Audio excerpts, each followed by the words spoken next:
Milo,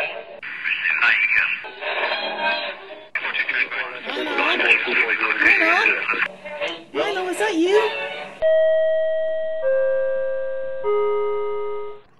There, I think I got it.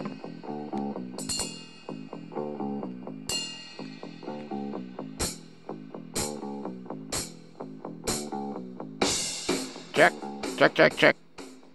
1, 2, 3, 4, 5, 8, 9, 4, 1, 1. 6, 7. Check. How about you, Kelly? You got your mic on? I got my mic on. Oh, okay. Oh, it sounds good right now. You know, because I'm watching the menu bar and it's starting to go down again, so I just raise it up. Oh, there you go. So it'll be a lot of work today. So what we need to do is get you a new stereo set, a new headset setup. Don't you think, Bruce? Get him you can get rid of that Max system he's using that keeps auto compensating for something. Well, can you get him the microphone and the interface and everything like that, and we'll get him the same headphones. That'd be I got the headphones. Oh, you got the headphones? Yeah, I got the headphones. Oh, which ones did you get? The ones you recommended. Oh, okay. Did you do any research? The MPOW 100s? Yeah. No, that's the ones yeah. Did you do any research on them? I haven't done research on the ones you gave me. Oh, okay. That's because you trust us and you know we wouldn't steer you wrong. I know. I ended up getting my second set of them. I ended up getting the next ones up. The guy at we are so lucky, Bruce, to have in our little town a really cool music stereo. Oh, right. Yes. Shop. Music Plus or whatever it's called. Music Pro. Bro, that's it. So anyways, I went in to get my second set of these. What are they called? AKG or something? AKG K240s. Yeah, anyways, I went in to get a second set for the Southern studio. And he says, oh, you got to get these ones. Let me take them off. Hang on a minute. Talk amongst yourselves. Okay. We're talking amongst ourselves, waiting while Lionel looks at his headphones to see what is the branding on them. Anyways, the AKG something or others, and the next one's up. And holy mackerels, it ever cool listening to music on these. Yeah. It's very, very moving. I feel like we should get our guest in here because I think this is going to be I think we're going to post this on the free channel. Right. And I think, I don't know if Gordy's I think he's been an episode way back in the early days. Should we make him an episode or just a Monday fill-in show? Well, let's make him an episode. Why not? All right. The man has done a lot. He's got a lot to tell us, so might as well give him full quality airtime. We can always cut it later if we have to. Yeah. Cut out Kelly's part. Kelly, can you go down to the green room and get our guest out? Yeah, I will go get him. Okay.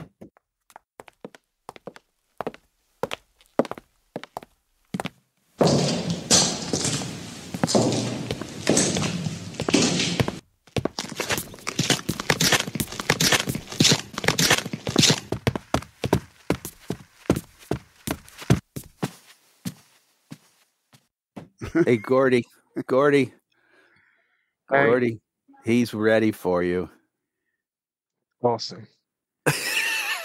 Gordy sounds thrilled, doesn't he? Yeah. Okay, Gordy, you're in the studio now. Yep. Gordy Robinson, the president of the NMRA. For how many years?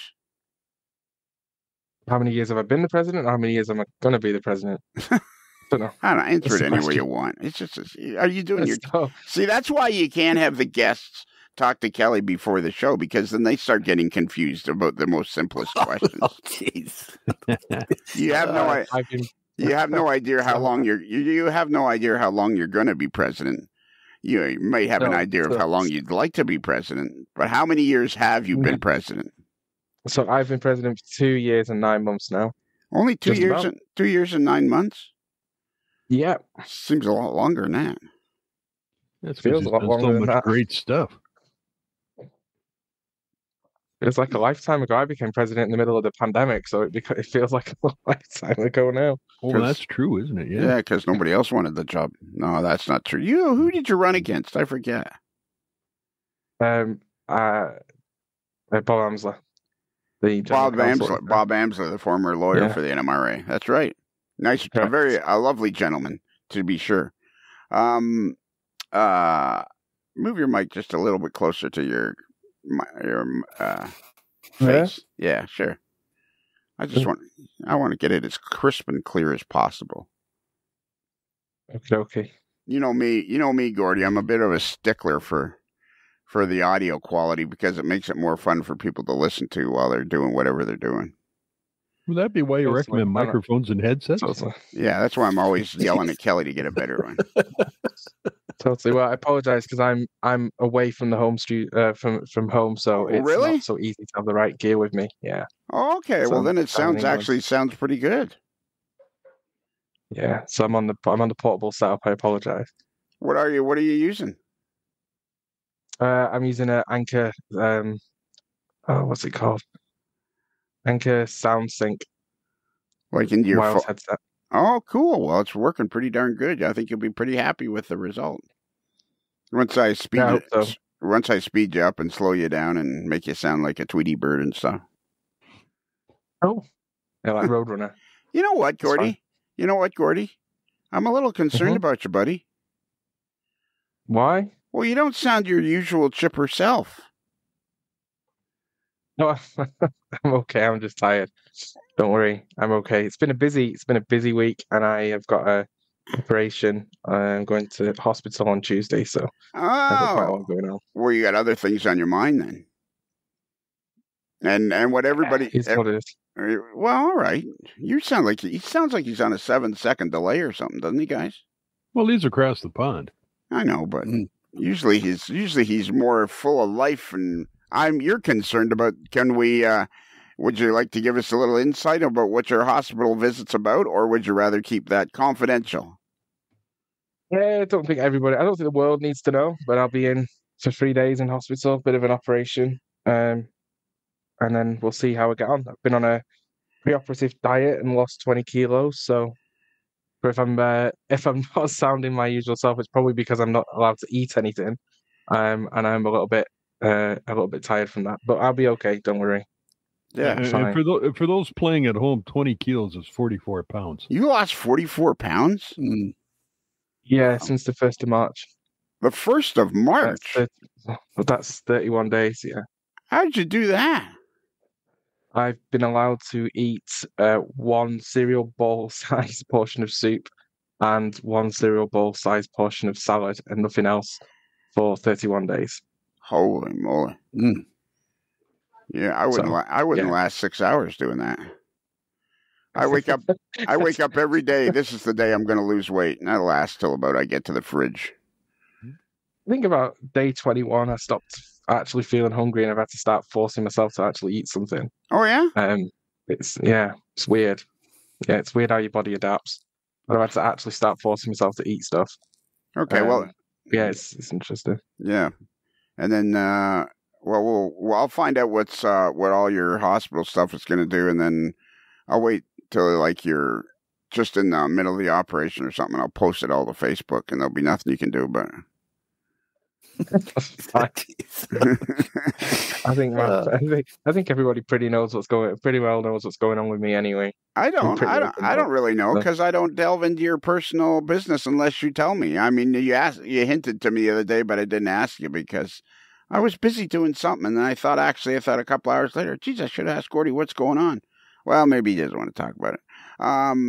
But now we're like hospital buddies. We can be hospital buddies. But I think the thing that people need to realize is that because you're across the pond, you're in Great Britain, you're in Scotland, which is part of Great Britain, you're basically royalty. So everything that happens, whether you get a pimple, a hangnail, whether you've decided to switch from porridge to cornflakes for breakfast, you're in the world of model railroading. You're like the royal family, and we need to know I'm going to hire a couple of guys to plant themselves outside your house and just take pictures of you constantly.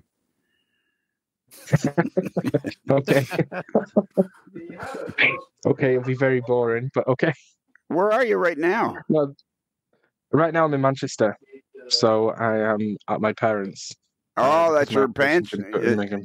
Is your wife with you?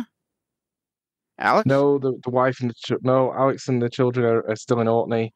I won't be able to drive after my operation either, so I'm actually here till the 12th of April, and then I'm flying home because I can't drive. So. Oh, okay. So the operation's going to be in Birmingham. Yeah, operation in Birmingham, and then I'll be back here for a week, just in case I need to get recalled to theatre. Right, yeah. Let me just jot down the room number of the hospital. What is it again? Okay. It's room 384, the Princess Hospital in Birmingham. Okay, got it. Well, we worry about our little buddy Gordy. We worry about her. I don't think I've ever talked to you where you've been. I've talked to you when you've been tired at Springfield or you've been tired at convention, but I don't know if I've ever talked to you when you've been when you sound like you sound a little concerned. You sound like you wish you were on the other side of it and it was all over and everything like that. You sound fine, but we worry about our little buddy. You'll be all right. Don't worry. I'll be okay. That's good. I got a pretty good surgeon, so should be fine. Go. All right. And like I've told you before, I'm pretty handy with the X-Acto knife, number 11 blade. So I think it's going to be a robot, right? I think it's actually a robot that's doing the operation. Wow. So that should be quite cool. The last operation I had a couple of years ago, I always say the same thing when I go in the operating room. I always say, I look at some innocent nurse and I go, like you guys have done this before, right? You're not just practicing. This isn't your first kick at the can, I hope. It's usually an icebreaker because people are usually panic-stricken when they're going in for an operation. And you can't blame them for that. Whether it's a minor operation or a major operation, it's still an operation. It's a major operation. It's a complex major operation that I'm having, but I'll be fine. Don't worry. Okay. You're absolutely fine. I'm going to be worried I'm going to be worried this entire week. I'm not going to sleep. I'm not going to eat. It's just going to be. Don't worry. I've passed the football. I've passed the football on to Vice President Coble, so we'll be okay. Don't worry. Vice President who? Coble, Rick Coble, NMRA Vice President. So don't worry. Normal service will be continued while I'm out. Don't throw me softballs.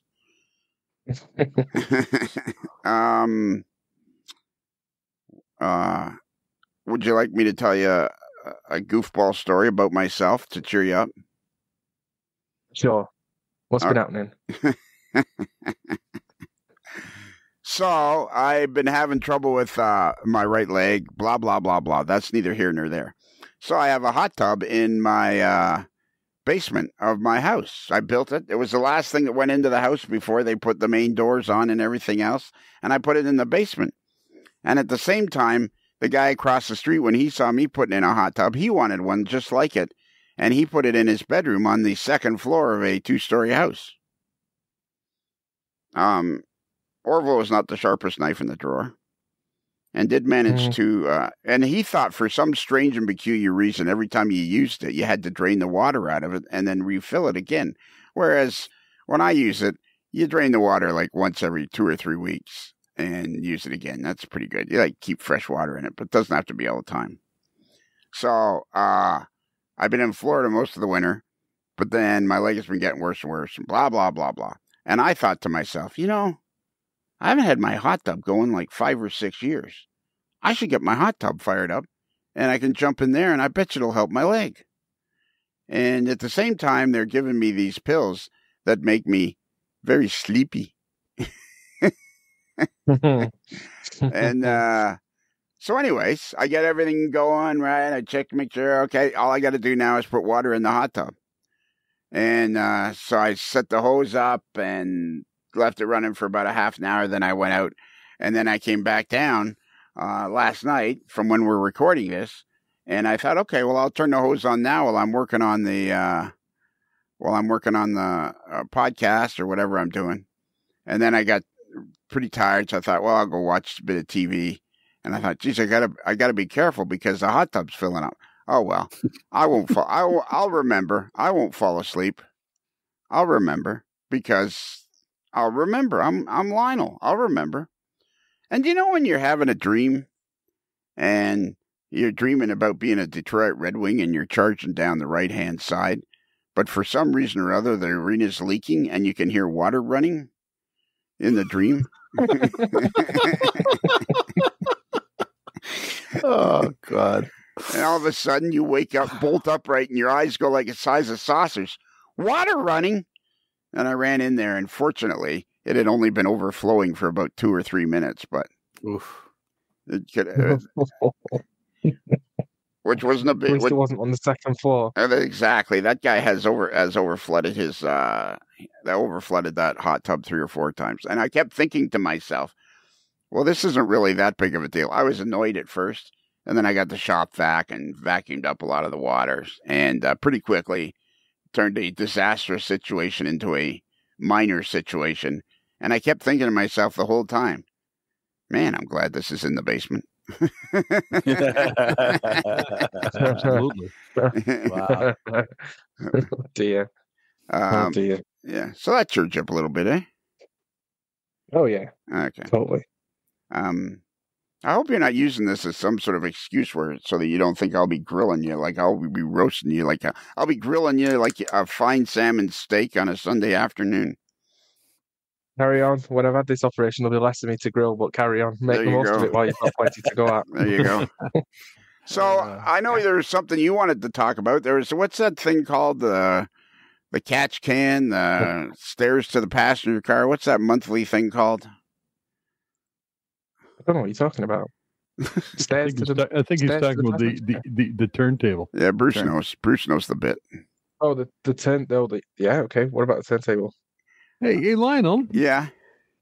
How far are we in? 17 minutes.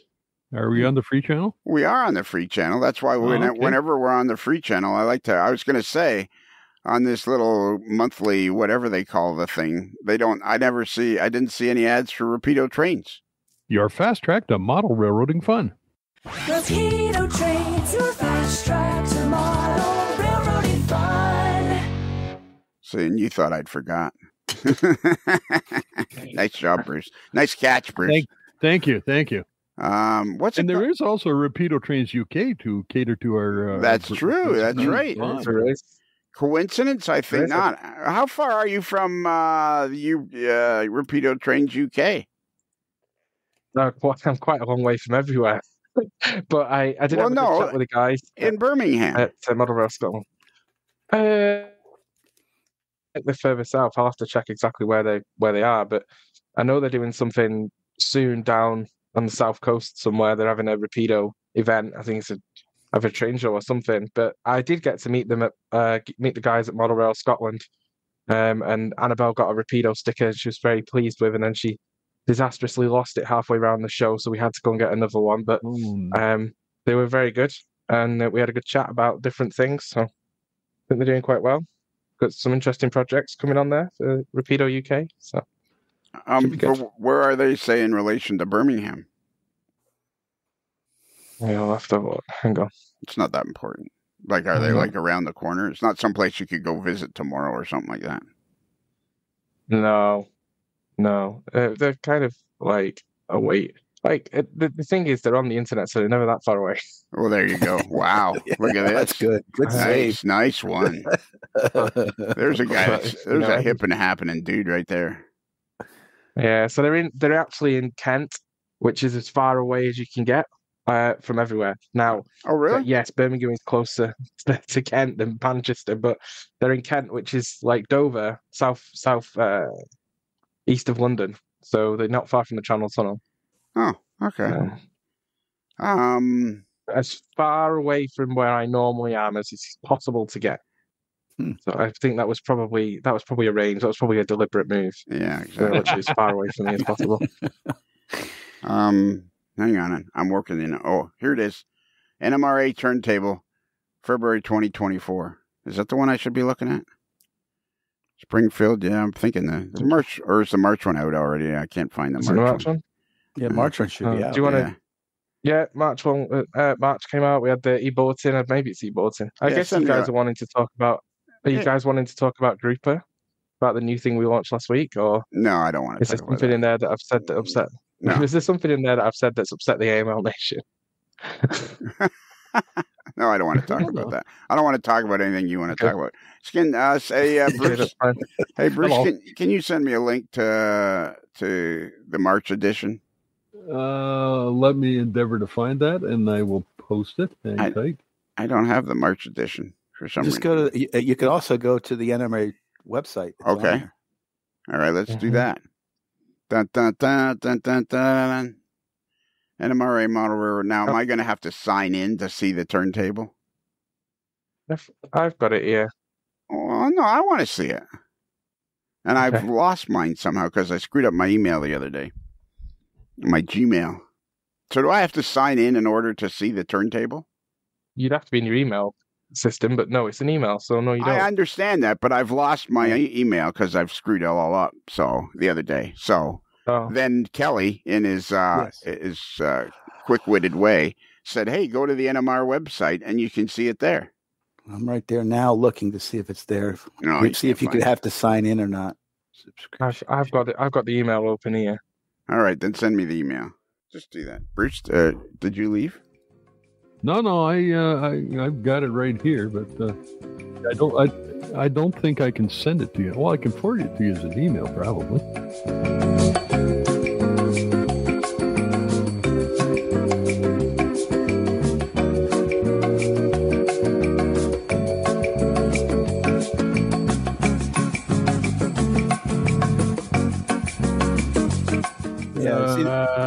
To see the turntable, you have to log in. But if you've got the email, then you just need to see the email. Believe it or not, this is all in the script, eh? Yeah, I didn't get a copy. I just forwarded it to you, Lionel, so hopefully you've got it. Okay. You're going to get another one.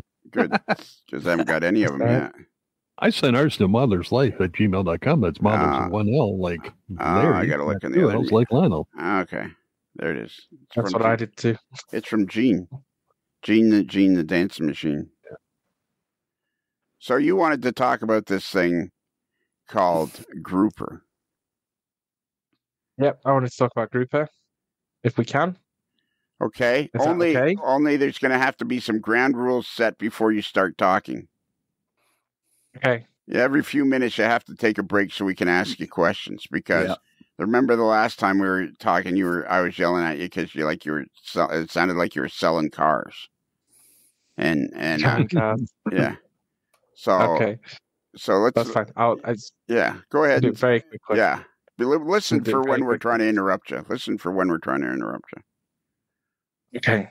I'll be really short. So Grouper is a new partner of the NMRA, and what Grouper does is they work with Medicare Advantage and Medicare Supplemental insurance providers, and they will help you cover your membership dues to the NMRA and potentially some of the dues for if you're a 100% NMRA member, for example, or you've got region dues, and they'll cover up to $100, which will cover you for the print NMRA magazine or the digital version, so you can do either or, and it will cover you if you're not yet a member and you become a member, or if you're a life member. So basically, you would apply on their website, give them some information about obviously who your provider is. They'll tell you whether they've got an agreement with your provider or not, say that you're eligible or not, and they will then send you a check, basically, and you'll just keep telling them about all the great things you're doing in model railroading, and they'll just keep sending you a check, and your NMRA membership effectively then is zero.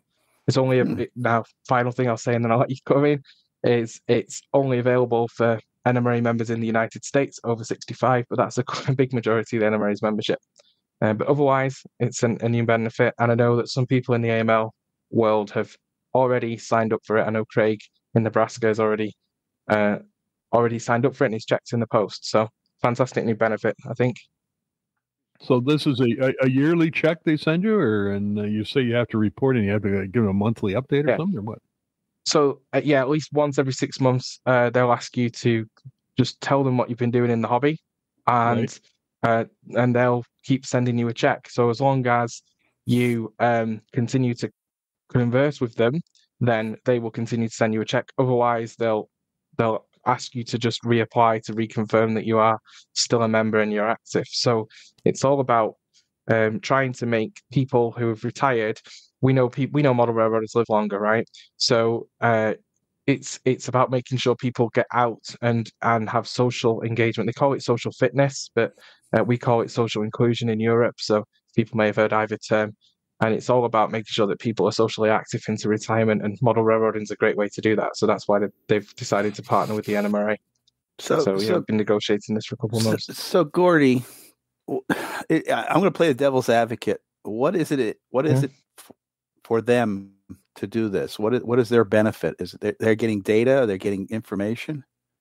No, so obviously they are. So they will be funded by your insurance company to provide this benefit to you. So they're a delivery mechanism for social fitness as a health benefit. So basically, that's how they get paid. So they're funded through that. They don't sell anybody's data. We've got an agreement with them that they won't, and everybody's data is protected. The NMRA doesn't provide any membership data to them. So it's what we do is we tell you about it, and then you go to a website, which is their website, which is secure. You provide them with your information. With your information, you can also see how they'll protect your information, and then you'll work with Grouper. So until you go to their website and see if you qualify or if you're eligible, they don't know anything about any member of the NMRA, and they won't do. So you won't ever be sharing any information. Right, I understand that. I'm just sorry. The question you said that they're going to ask you questions about what you do in model railroading. Do they ask other questions concerning your health and everything else? No, they just want to know what you've done with the benefit that you've received, so they can let your insurance company know, or basically they can act on behalf of your insurance company to make sure you're actually getting a benefit from it. If they give you the check and then you don't use it, the insurance company won't continue to approve you for that check, basically. So they just want to know that you've been attending. So because we don't provide them with any information about attendances or anything like that, they just want you to tell them what you've done. So you could say, I've been to a train show, I've made a model, I've gone to my local division, I went to a region convention, I went to a national convention. There's no minimum requirement either. They just want to know what you've actually done. So basically all you've got to do is say you've done something once every 6 months. I mean, it could even be you've joined an online Zoom meeting of your NMRA division or whatever, and that's all it is. They're just checking to make sure that you're using the benefit, basically. It's not how are you feeling? Are you healthy today? Have you been to see the doctor? It's none of that. Okay, that's not what they're interested in. It seems all very peculiar to me. I can't find it in my NMRA turntable, this grouper thing. It's not. It was. We sent an email out to all the membership. Yeah, and you have to go. Go Lionel. Go to the website. Go to the NMRA website, and you can see on there. There's a drop down. You can actually access. Yes. Yeah, so it's on the website, but I've just popped you a link in the chat, so you can go straight to the Grouper page, and it'll their actual page for signing up, and there's loads of information on. All right. You can also go to the NMRA website. If you just go to nmra.com /Grouper, then there's information on there. Don't know why that's .com and not .org, but anyway.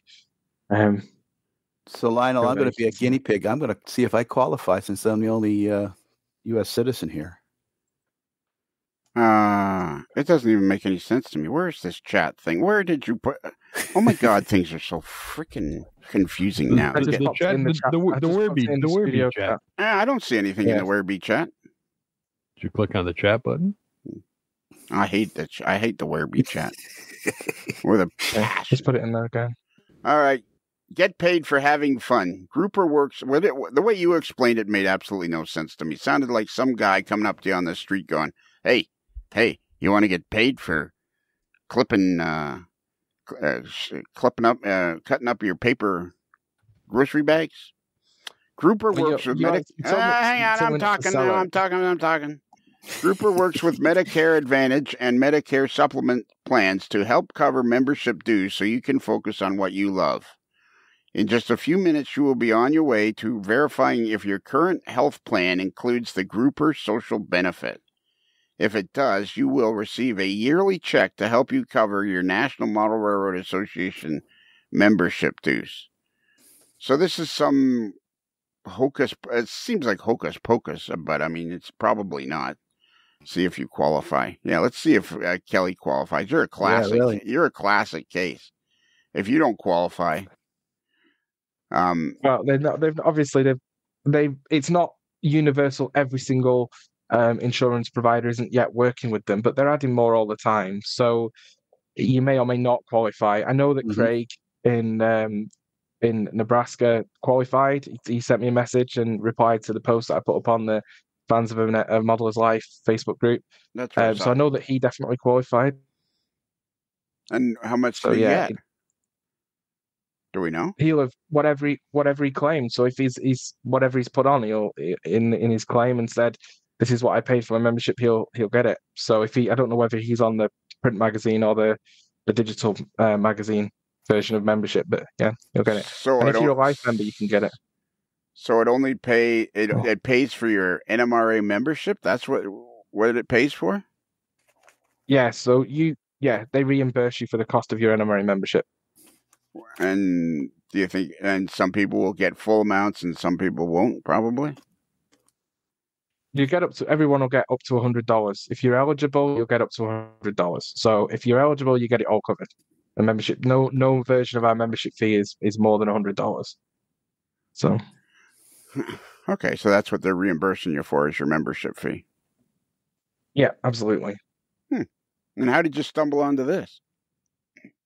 Well, this is pretty standard. It's a healthcare thing, so obviously I'm aware of it through what I did, or what I have done through my career. So these guys, we saw an email from them just asking whether we were interested, and we jumped on it, and then we've negotiated, and this is the package that we've been able to negotiate for people. So they work with other associations as well in different areas. They work with the Classic Automobile Association of America and they call the Red Hat. I don't understand really what they are, but they work with a few others as well. So people may well find that their partners have got some interest where they can get a benefit as well as themselves with a different association. But yeah, we basically got on a call. We did a negotiation. It wasn't too difficult, and they've been extremely supportive. They provided us with marketing support and other things to help us get going. And we'll be producing that. They'll be helping us to produce a ton of leaflets for us to hand out to help people. I mean, the biggest thing, Lionel, that people say to me is, I'm struggling with a fixed income and the cost of membership is difficult on a fixed income. So in theory, this could really help a significant amount of our members. It won't help me because I'm, one, not in the United States, and two, not 65. And I know it won't help everybody, but we've got to look to add benefits for anybody who's a model railroader. So even if it doesn't directly impact me myself, so that's what we did. That's why we've done this. I think it's a huge potential benefit, and I hope it's successful. No. Well, yeah, it is a huge potential benefit even if it's just for the American membership, which I would guess is probably 90% of the membership. I mean, it's a huge 13,500. Yeah. Yeah, it's a huge benefit for these people. I mean, I don't fully understand it, but I'm sure we will as we go along and more people use it. But at the end of the day, it sounds like Grouper is some sort of a company that's got itself involved with the big insurance firms, that they're trying to promote wellness through participation. So if you can prove that you're an active NMRA member and you have an active NMRA membership, they will reimburse you simply for you telling them what kind of activities you're involved in on a every 6 months basis. You send an email somewhere to say, I went to this meeting, I went to that meeting, blah, blah, blah. And then in return, they'll send you up to $100 for your NMRA membership. Perfect. That's exactly what it is. Look at me. I should be the president of the NMRA. So I've started the process. Right. And the first, I have to give it information like your name and other information. And I'm looking at every month you have to put down how many times you were active in your group's activity. And I'm assuming that doesn't have to be an NMRA sponsored program. It could be anything from attending club meetings, building, collaborating, and showcasing layouts with others, social gathering and events, workshop and skill sessions, model railroad tours, community outreach, and preparing in and attending model railroad shows. And with the 95 clubs you're president of out in Medford, I was looking at. They actually give you up for each month. They give you up. The number is 200 is the max. And I'm going like, so I could put 31 down and for the month. 200 what? 200 what? Group activities. Oh. Number of times you participated in a group activity. And you have to fill this out. You'd have 200 in the first 2 weeks of a month. Oh yeah. You have to fill this out every month. I'm just filling out to see if I'm eligible. I said it'll be a few days before they'll know whether I'm eligible or not. But I'm going to put down, the amount of time. Every day I do something, which is every day. Yeah. So it's not difficult. I mean, they'll if you do an op session, you're covered. I mean, it's not too difficult. It's just about making sure that people are active, and we already know model railroaders are active and they do stuff. So. They'll send you an email, and as long as you respond and say, I've done these things, and make a quick list of things that you've done, they'll be happy, and they'll keep sending you a check every year to cover your NMRA membership. I mean, what could be better? It's not that difficult. And we know, as you said, we know model railroaders live longer because that's what screwed up the life membership, because NMRA members were living too long. Yeah, but everyone should hug a life member today, because they can also get this benefit too. So a what member? This covers life. A life member. Oh. If you're a life member and you're eligible, group will send you $100 as well. I'm still kicking myself about that. I should have signed up for a life member, and I kept hemming and hawing, and then they changed it. And there's Bruce went ahead and did it, and I'm so jealous of Bruce because of that. 40 years as of January this year. We should have had a party, man. We should have had a party with cake and ice cream and hats and stuff. Yeah. I finished the process. Okay. Your enrollment has been submitted, and it'll be 3 business days before I hear something. All right. Well, then we're anxious to hear what happens. Yeah. I'm going to push continue to see what happens there. Didn't do anything. Uh-oh. Here we go. Let's go. It's the advertisement. Okay. So that's it. I'm going to wait 3 days and see what happens. Yeah, if this is as easy as it sounds like it's supposed to be, it could be a real benefit, even if it's only a benefit for 25% of the people. I mean, really, what you've set up over the last few years, there are a lot of ways to recoup your yearly membership through the partnership program or lots of this grouper thing that you're doing now. I mean, there are lots and lots of ways to recoup your membership. Absolutely. I mean, we if we can increase the number of members, which is the hardest thing to do, if we double the number of members, we'd have the membership fee. But in the meantime, you always quite rightly challenge me and others to say, how do we reduce the cost of the membership? If you factor in the value of the benefits that you can use, if you get off your backside and use them, then you can more than cover the cost of your membership. I can make one annual order of supplies from Micromark and cut off the cost of my membership and reduce it almost to zero because I get 15% off. Now, they're a bad example because they tend to give good discounts through other means, but there are other benefits. There are other partners there that I use. Lots of kit manufacturers. Even our friend Ron Kleiss is an NMRA partner, and we're adding more and more all the time. We've added lots in the last 6 months. I can't even remember what the number is, but we're in double digits in the number that we've added in the last 6 months, and we continue to get weekly contact from other people that want to be partners. Absolutely, yeah. There's loads. Now, when you're dealing with the people that you get a new partner, do you send them some sort of thank you letter or thank you note through the email or something? Yeah, we email with them. We converse with them quite a lot, and we establish what the benefit is. They sign up to our terms and conditions of being a partner, and we publicize them on our website. We publicize them on the NMRA digital magazine app. We put them out on social media. So we do quite a lot, and we obviously print their name in the magazine, and we have an advert that goes around to a few other magazines as well about the NMRA partnership program. So they get quite a lot of exposure. And we support them. But every time I speak to an NMRA partner, it doesn't matter who it is, they all say not enough people are using the partnership. not enough people are using the benefit, and they don't understand it. And then I'll hear from someone, and they'll say, "Oh, I made an order from such and such a place," and I say, "Well, did you remember to use your partnership discount?" And they go, "No, I forgot."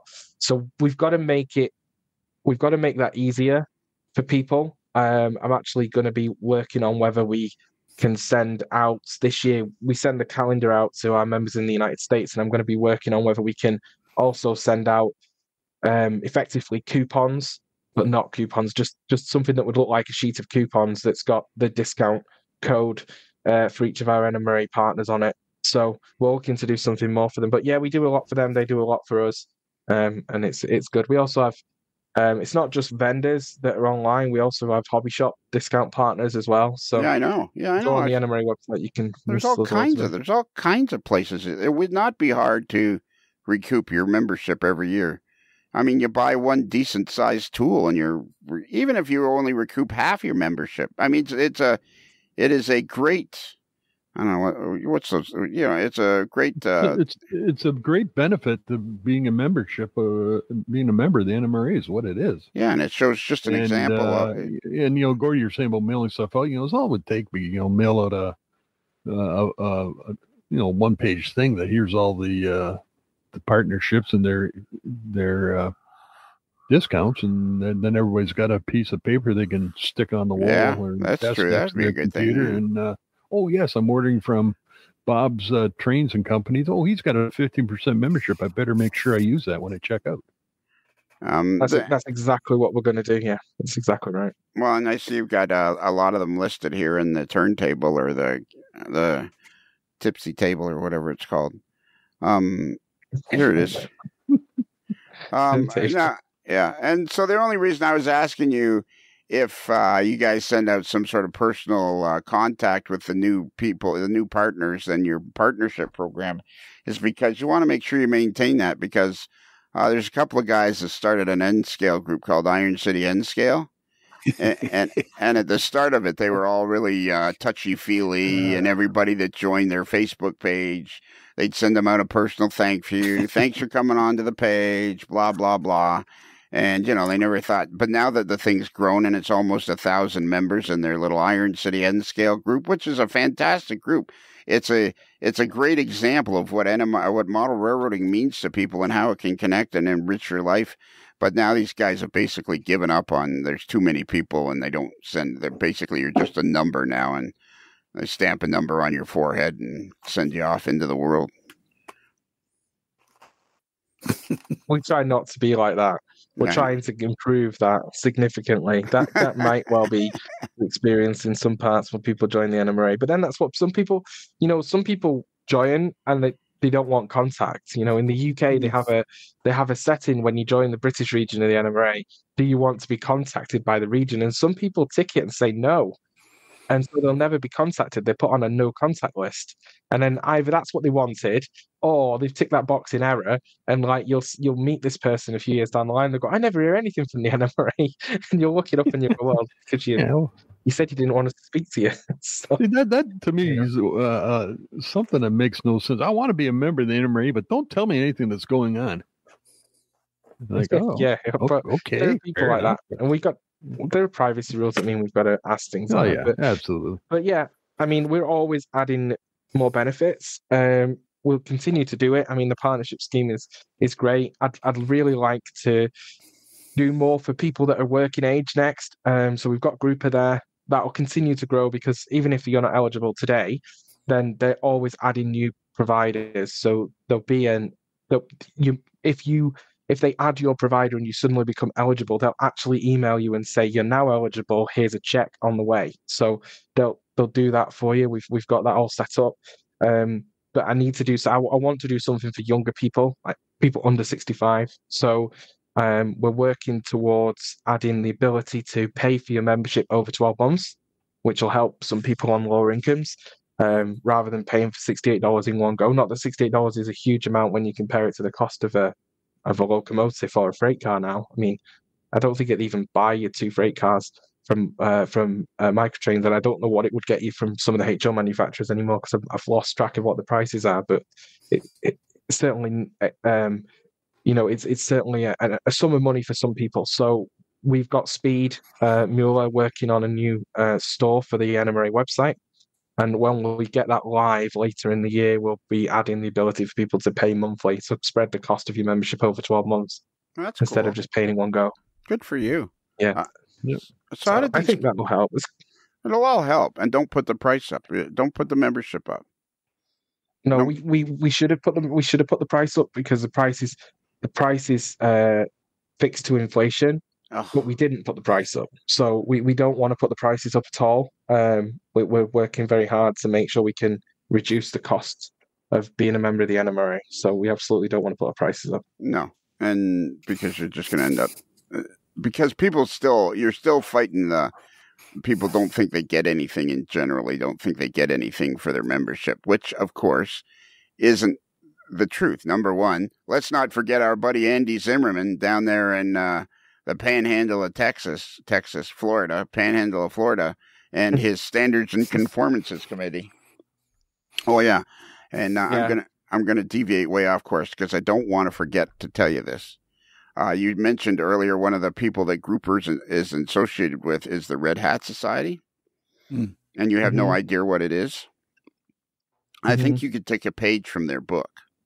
The Red Hat Society is a group of women who they do things that whenever they're doing something, they wear a red hat.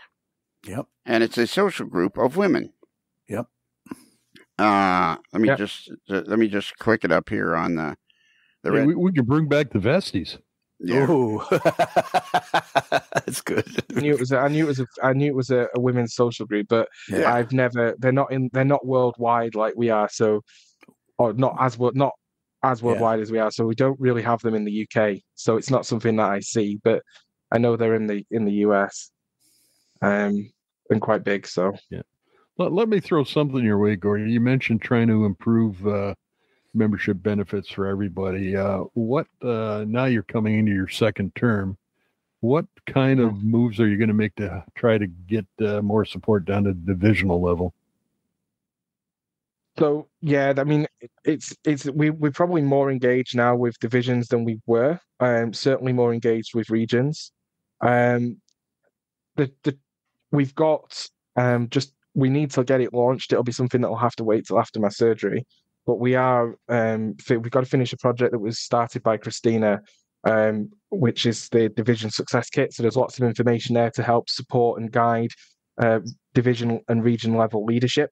In what to do without having to think about it, templates for different activities and events that they can put on and best practice from all over the NMRA. That's going to go up onto our website. In fact, it's mostly loaded up onto our website. I've just got to go and review it and finish it and fill the gaps in and get that up on our website. So there is some stuff coming out there. I guess the biggest challenge is that we are still fighting. I might be nearly a term into my presidency, but we're still fighting what we inherited, which is terrible IT systems, archaic practices, and no investment in new ways of doing things for a very long time. So we're still working through that problem, and until we've got that done, we haven't really got the capacity to be adding things down to division level. However, all of the new things that we're doing are being done in a way that can provide a benefit to divisions. So obviously the NMRA interchange came in last year. The NMRA interchange was set up so that every single division, every single region had its own area. That gives everybody the ability to have an online meeting without having to pay for any software like Zoom to do it. Not everybody's moved to that model yet, but it's there for people to use. We've provided the tool. And now we've got to look at being able to provide the things that we're being asked for by the division and regions leadership, which is better information about new members, better information about members that move into areas. And that involves us actually replacing our IT system. So this year we aim to replace our website or get a long way towards doing it and replace our membership system, or have at least identified a membership system to replace it with, because currently we use an Access database, which for anybody who knows technology is like a fixed data asset that sits on a server. It's not very accessible, and in order for anyone to see any of the data on it, we have to extract that data. So we're looking at a proper membership system that we could give people access to the data that they need for people in their area. So it's those kind of benefits, Bruce, that divisions really, really need. We've done some things. We've increased the amount of funding that we give each year to divisions. If they apply for it, a division can get up to $200 towards putting on an event.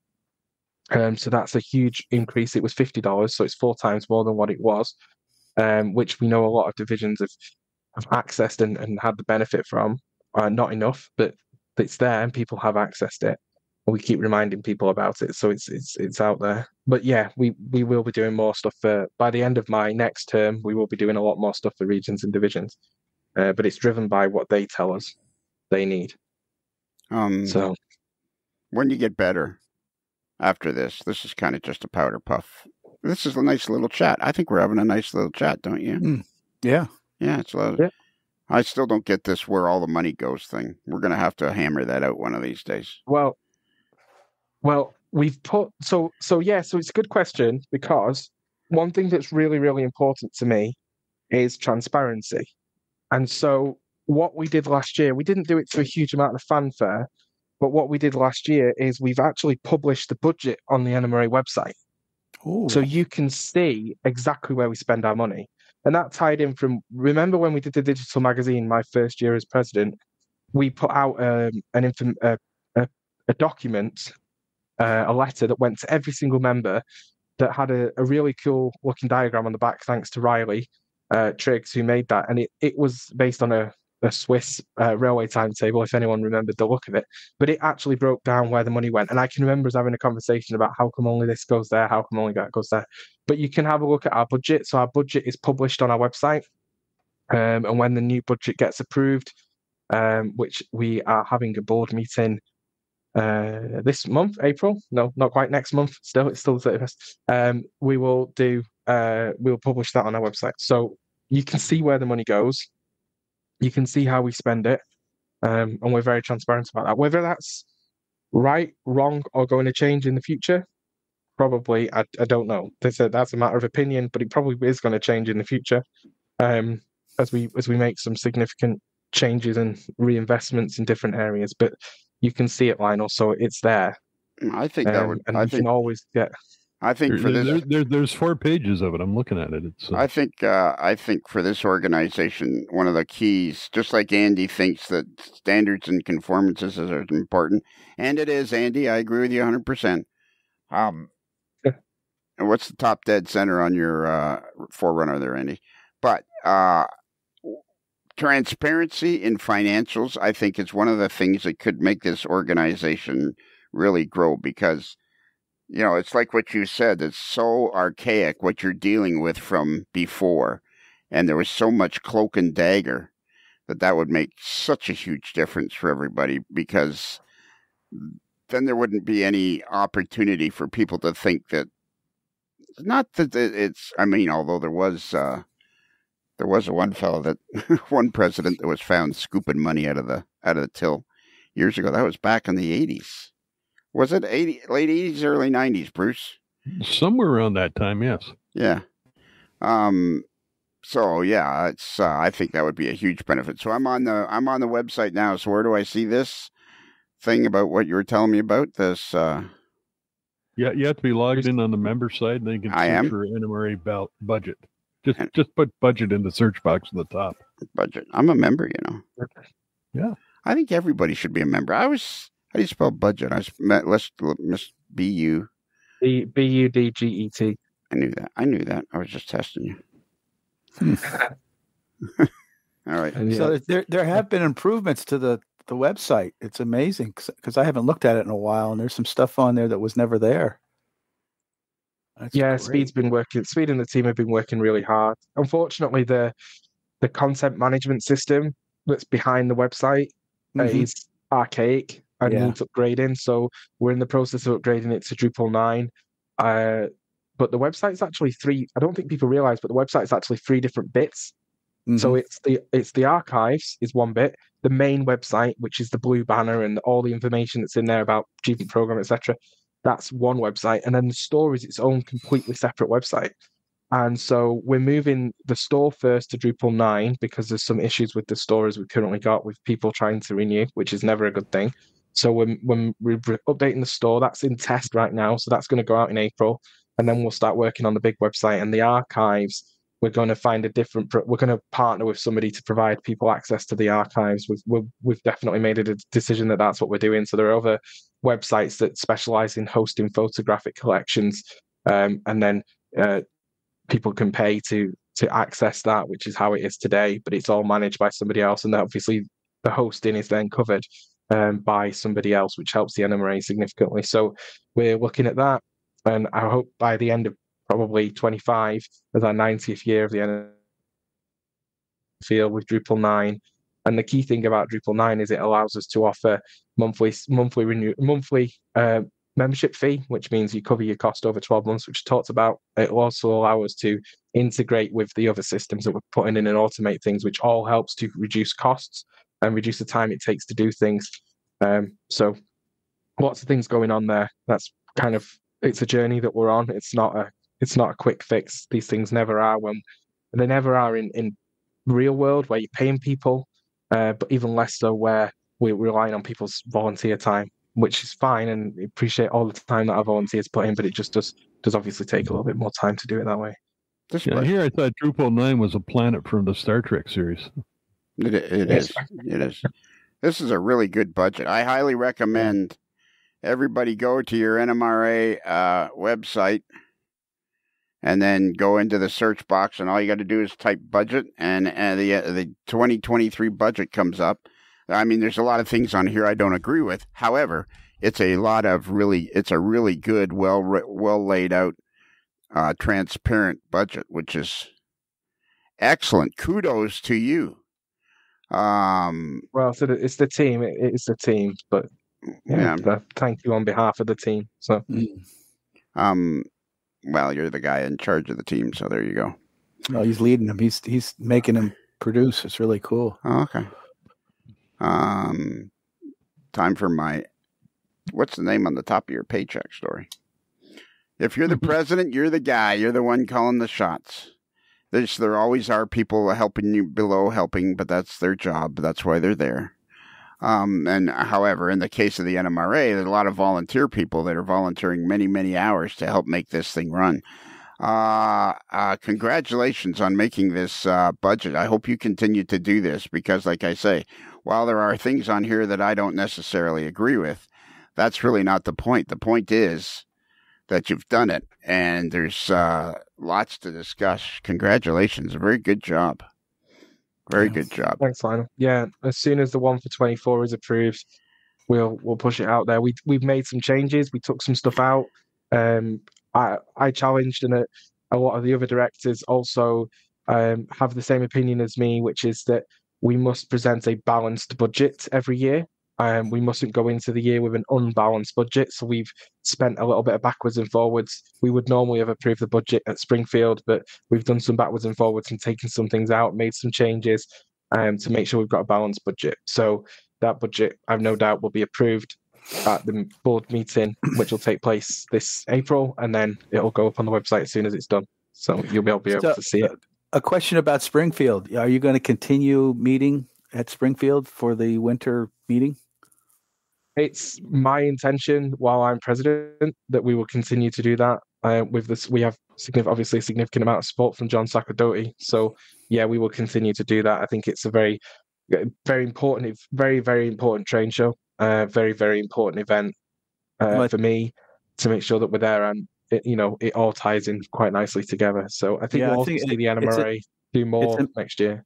Yeah, it's important, I think, because the fact that you guys are all there at that booth and you get to meet the people behind the scenes, and that's a pretty cool idea, rather than the way it used to be that you either had to go to Atlanta or you had to go to the national or to the convention to see them, and you not necessarily would see them all, No, absolutely. And it gives people the opportunity to come in. There was people that came in and observed the board meeting. There's also people that came in and spoke to the board.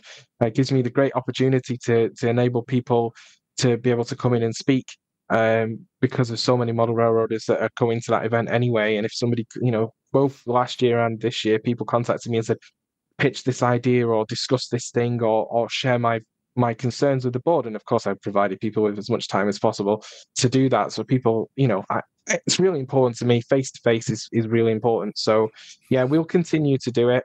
And we're really grateful for the support we get from John and the team at Amherst. And we'll also probably next year be helping more with the clinics as well that take place before the actual train show. So we'll be bringing in some really good people to provide some super clinics too. So it's a really important event, and we'll continue to be in a. But talking of important events, we're also working with the guys in Milwaukee to bring Trainfest back. So there'll be Trainfest this year. It's not an NMRA event. Trainfest this year was by the team that put on World's Greatest Hobby. But from next year, we're working with the Midwest region and the WISE division for NMRA National to put on Trainfest back in the old venue in November. And yeah, next year it's 90 years of the NMRA. We were founded on Labor Day weekend in 1935 in Milwaukee.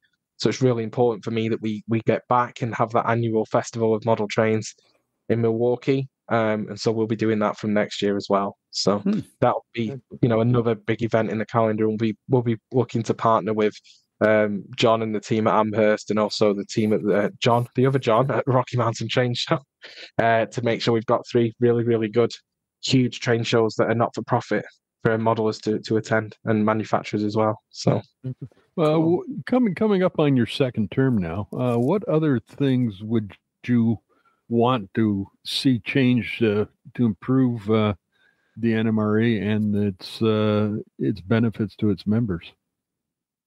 You know what? I think the biggest, most important thing we've got to get to, other than making sure that at the end of this term, all the infrastructure that needed to be in place a long time ago is in place, like the membership system, etc.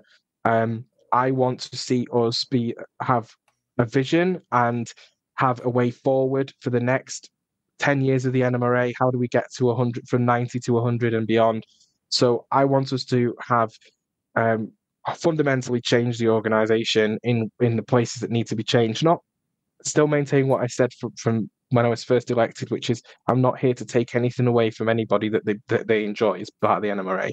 We're just maybe here to add new things and maybe tweak a few things so that we can do more things. So I'd like to see the organization have programs in place that are attracting more people that are in their 20s, 30s, and 40s into the organization. I'd like to see us be able to reduce the membership fee. I'd like to see us be on an annual recurring increase in membership numbers, which we did increase our membership numbers at the end of last year, which is the first year for a long time. So I'd like to see that trajectory continue. And so that's kind of what we're moving towards. So my vision for the NMRA in 2027 is which is when my next term will end. I want to see an organization that knows where it's going, that is equipped to get there, or is on the way to being equipped to get there, is providing affordable things to our members, whether that be the convention, whether that be education, whether that be local meets, and has resumed and returned to its rightful place in the centre of the hobby. Now, as part of that, which John Turing is leading, which is Vision 2030 for the NMRA. We've just done a membership survey that's gone out. I think about 2,000 members have responded so far. It's only been out for a week, so we'll be putting that out again to just encourage more people to respond. We'll also, as part of that, be going out to model railroaders who are not members of the NMRA and asking what the NMRA would need to look like for them to become members. And we'll also be going to the manufacturers. I met with the Hobby Manufacturers Association last Wednesday. Talk to them. We'll be talking to them about what does the NMRA need to do to help support them, to help grow the hobby and support their customers. So yes, I'm going to mention it. It will be, obviously, for the manufacturers, what's really important to them is the standards and conformance work that Andy Zimmerman's team does. But there's other work that's important to them around our education and how we translate those new developments and teach people about them and help people be able to use them. Otherwise, what's the point in the manufacturers developing them? So we'll be doing all of that. So my that's my vision, Bruce. I want us to be on an upward trajectory at the end of my next term. This first term, I think we've achieved almost all, with the exception of I wanted to have already brought Trainfest back by now, and I wanted to have done some stuff with our education team. I think we've achieved what I wanted to achieve. We've got the digital magazine in there. We've made the organisation more robust. We've returned to some measure of positive growth. We've become more transparent. We've changed the culture of the organisation. I think we've achieved almost, it's not quite the end of my first term yet, but we're almost there, achieving what I wanted to have achieved. I suppose what I didn't know, and the problem is always you don't know what you don't know, but I know a lot more now about the organisation than I did 2 years ago. But what I didn't know when I became the president is just how much time I was going to have to spend doing things like making sure we have conventions, making sure that the IT system doesn't fall over and be lost without speed. And be absolutely honest, we would absolutely be lost without speed. The work that his team has done is huge just to keep the lights on. So, that's kind of pulled the rug out a little bit of what our plans were, what we wanted to do. We had to project that was quite well advanced, and turn that into our focus being on our IT systems, which is just unfortunate. About 3 times for about 3 seconds, your mic just disappears and there's nothing but silence. Are you playing with the switch? Sorry. It's not. Don't be sorry. No. Oh, yeah. No. Boy, Gordy, you mentioned a survey went out to the membership. How did that get sent out? Because I don't recall seeing it. I don't either. I saw it. It went out by email. I did. I saw it. I saw it on email. I filled it out. Yeah. It went out by email. Don't worry, it'll be going out again, Bruce, next week. So okay. I wrote in. We need more Lionel. That's what I wrote in. Gordy, how many hours a day are you in communication with your directors or the board or whatever, or key people? With the national team more than I probably speak to team members, the volunteers, the department heads, and the executive committee more than the directors. But I would say I wake up in the morning, and before I have breakfast, I probably spend half an hour answering emails from overnight, and so from getting up to going to bed, pretty much non-stop. Wow. Obviously, I work as well, so I have to knock it off at work, but I catch up on things at lunchtime, and then. Lucy, for example, was doing the social media stuff and it being quite reactive, and us having a gap currently in the marketing department. There's a gap. There's a gap every single day. Wait, you cut out there. There's a gap in the marketing department. Yeah, so obviously we did have 2 people working in the marketing department. We've now got 1, so we will be looking at how we replace one of those roles in the next few months. But in the meantime, it's me picking up and covering and leading the marketing team. So I probably speak to Lucy every day, 2 to 3 times a day, basically. I speak to Rick, the vice president, or Frank every day, every other day at least. And I speak to Jenny once a week in the headquarters office at least once a week. So yeah, it's busy. I finish work and make dinner for the children, and then 7 o'clock I'm back in the room and I'm either answering emails, taking phone calls or whatever, and then at 10 o'clock I knock off, and then on the weekend it can be quite long days on the weekends usually. So yeah, it's pretty busy. Well, hey Lionel, it's going to be busy if you want to do a good job. If you don't want to do a good job, it won't be busy. It's that simple. Hey Lionel. Yeah, Bruce, Kelly. Don't get mad at what I say, okay? Okay, I promise. Well, I can't promise. Hang on, let me get myself ready. I'll slam my head into the locker. Okay. Okay, I'll tell you what. Gordy is doing a job that would be paid like an executive for some corporation. He should be. And I say that the reimbursements for making those trips and going to the meetings and stuff is well worth the effort he puts into this. It's just I think it's a complete turnaround of the NMRA. Oh, I think so too. You won't get any argument from me that you're not going to get any argument from me that somebody like Gordy or the directors. I mean, but it starts filtering down to department heads and this person and that person. And I understand one of the ways you get people to, and that's only me just kind of blowing smoke. mostly. I mean, with this budget, hats off to you, Gordy. This is an excellent place to start. And the key with this is, if you ever do stop being president of the NMRA, the next person will have to continue this. They can't just push it under the door and hope nobody sees it, because people can ask questions now.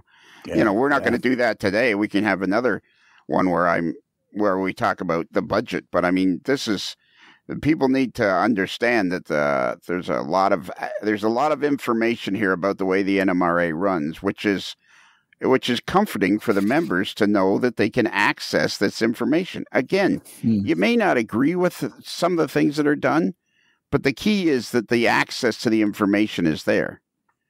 It's when there's no transparency, that's when things start getting foggy and corruption starts. Ugly. Well, corruption begins without transparency, because you can do things without having to explain yourself. So this is an excellent. This budget is really pretty. It's pretty simple. It's well laid out. It's hats off to you, buddy. Well really done. Good Congratulations. job. It's a great place to start with all that other stuff he's doing. Absolutely. And do you know how many hours a day I have to work on putting this podcast out to entertain the model railroading community? And put up with me. I bet it's and recording podcasts. I know, because this is why me and young Jordan started just trying to record like 10-minute tips and tricks for people, and it just became too much for me to be able to edit it. So I can imagine how many hours you're doing it. Exactly. You see, it's not that easy. You thought you were just going to muscle in on my territory and kick me out. Absolutely not. Absolutely not. We just thought we'd record answers to questions that people ask us on a regular basis. We thought weuld make our lives a little bit easier, but then totally, it's not easy. You know what? I was having that discussion with somebody. I was looking at the 4-county model engineers, or 4-county Society of Model Engineers. The Queso Cowboy interviewed them at Springfield, and I was looking at their website, and I went and clicked on the section for photos, and their photos went back. They didn't have any photos since 2003. And the problem with all of this stuff that people don't realize is, to keep up your social media presence, to keep, the magazines going, to meet and to stay organized. It's incredible. It seems like it's like starting something on your model railroad. You think you're going to have it done by the end of November, and you just weren't sure which November, because it just takes forever to do stuff. And it's hard work. And anything in the entertainment industry, which is what the NMRA is, it's an arm of entertainment, because it's organized entertainment. You guys even made $100,000 profit last year, or $92,000 you made. That's pretty darn good. I'm so proud of my little buddy. Which we reinvest and we use for stuff. So yeah, absolutely.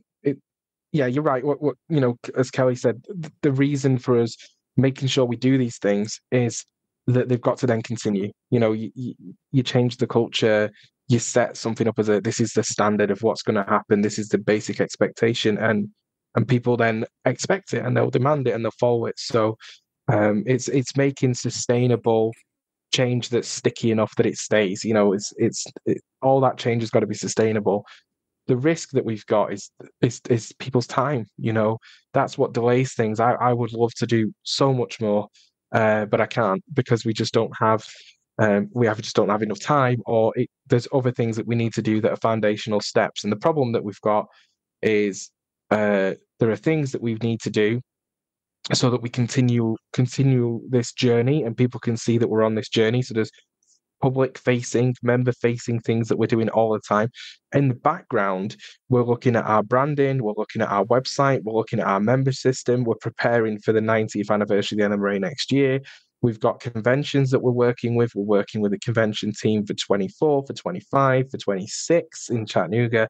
We're also then looking at working with bid groups for 27, 28, 29, 30 even. So all the way out to the end of this decade, I've got convention groups working on being able to provide the NMRA's national convention. And then on top of that, we are continually supporting the regions and divisions and seeing what we can do and meeting with them and helping them as they reach out and ask for it. Or we meet with them every quarter anyway, all the regions. So yeah, it's busy, and it's not untrue that I've attended meetings with regions and divisions at 2, 3, 4 o'clock in the morning and then gone to work at 7. But that's just the way it goes, you know. Well, that's what you get for living. That's what you get for living on a rock in Scotland.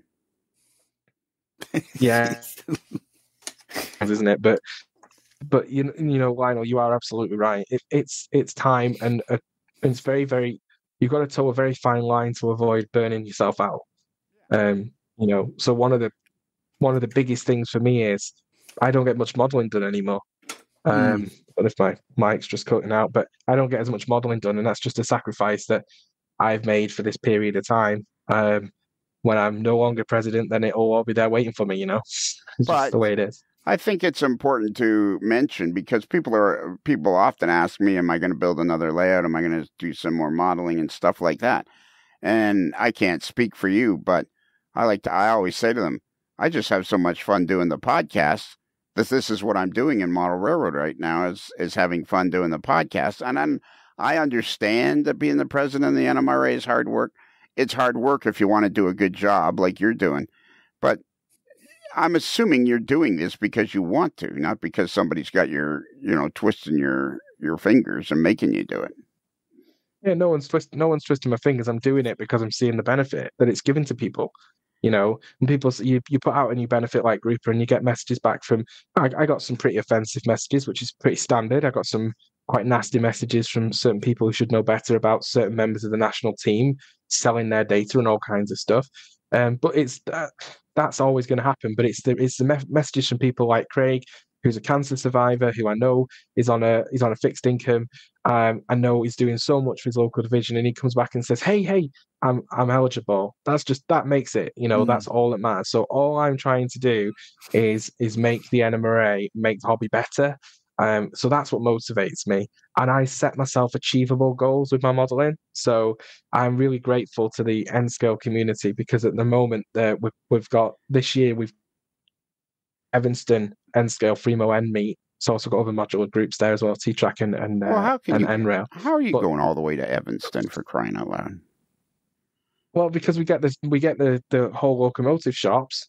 It's on my way to Long Beach. I'm beginning to think you don't have a job. You've just inherited. You're probably part of the royal family. You're probably King Charles' illegitimate son or something, and you're getting a monthly stipend. And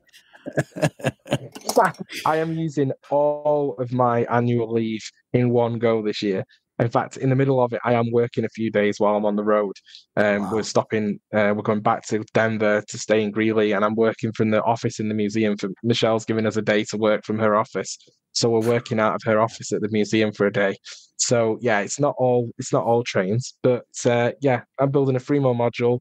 If Lee Corkins and the guys hadn't and Ed McNamara and the guys hadn't motivated me to say, come on, Gordy, you need to build a module as well, then I probably wouldn't have got any modelling done this year. So I'm really grateful to them. And it's the community, the community keeps you going, doesn't it? So it motivates you.